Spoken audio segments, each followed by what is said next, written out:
গত সপ্তাহে যে সাইফুল ইসলাম আলিফ হত্যা হয়েছে ইসকন কর্তৃক উগ্র হিন্দুত্ববাদীদের পক্ষ থেকে, এটার জন্য সারা বাংলাদেশ সহ সারা পৃথিবীর মানুষ ফুঁসে উঠেছে।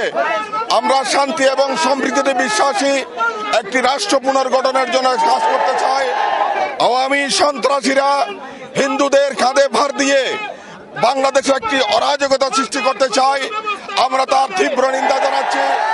আজকে সারা বাংলাদেশে বাইতুল মোকাররম সহ সারা বাংলাদেশের অনেক জায়গায় বিক্ষোভ হবে শান্তিপূর্ণভাবে। আমরা এই উগ্র হিন্দুবাদীদের এই অবস্থান থেকে আমরা দেশবাসীকে সজাগ করতে চাই এবং সরকারকে বলবো আপনারা তাদের বিরুদ্ধে ব্যবস্থা নেবেন। আর দেশবাসীকে বলবো আওয়ামী ফেতেত্তারা যারা শুরু করেছে বাংলাদেশে একটি নৈরাজ্যকর পরিস্থিতি করার জন্য, সেটার জন্য কেউ আইনকে হাতে তুলে নেবেন না। বাংলাদেশকে একটি সমৃদ্ধ এবং সমৃদ্ধি রাষ্ট্র করার জন্য সবাইকে আহ্বান জানাচ্ছি।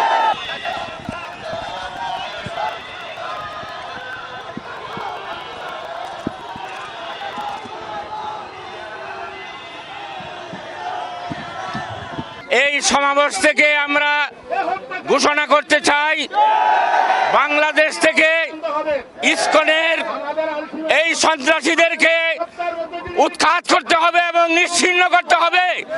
বাংলাদেশ থেকে ইসকনের এই সমস্ত সন্ত্রাসী যারা আজকে অ্যাডভোকেট সাইফুলকে হত্যা করেছে, সেই হত্যার বিচার চাই এবং ওই ইসকনের নিষিদ্ধ করার ঘোষণা দিতে হবে।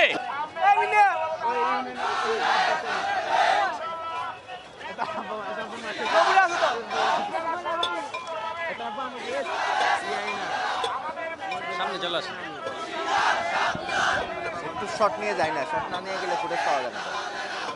শট দিয়ে যায় আগে, খালি সামনে গিয়ে এখন আমরা অভ্যুত্থান পরবর্তী সময়ে দেখে আসছি ইসকনের যে কার্যক্রম সেটা দেশ বিরোধী ষড়যন্ত্রের অংশ। আজকে হেফাজতে ইসলামের এখানের সমাবেশে আমরা বৈষম্য বিরোধী ছাত্র আন্দোলন চট্টগ্রামের পক্ষ থেকে সংহতি জানাতে আসছি। আমরাও ইসকনের নিষিদ্ধ চাই, একটা অসাম্প্রদায়িক বাংলাদেশ বিনির্মাণ করতে চাই।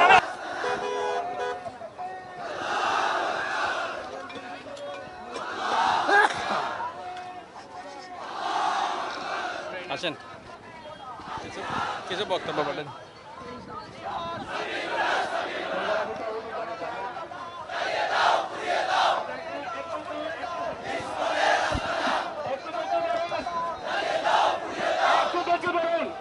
আমরা কোরআন তেলাওয়াতের মাধ্যমে আজকে প্রোগ্রাম শুরু করব। আমাদের প্রোগ্রাম শুরু হওয়ার পরে অতিথিবৃন্দ বক্তব্য দেওয়ার পরে আপনারা স্লোগান দিবেন ইনশাআল্লাহ। আমরা এখন কোরআন তেলাওয়াত করবেন হাফেজ কামরুল ইসলাম। বিসমিল্লাহির রহমানির রহিম। لتجدن أشد الناس عداوة للذين آمنوا اليهود والذين أشركوا ولتجدن أقربهم مودة للذين آمنوا الذين قالوا إلا نصارى ذلك بأنهم قسيسين ورهبانا وأنهم لا يستكبرون صدق الله العظيم.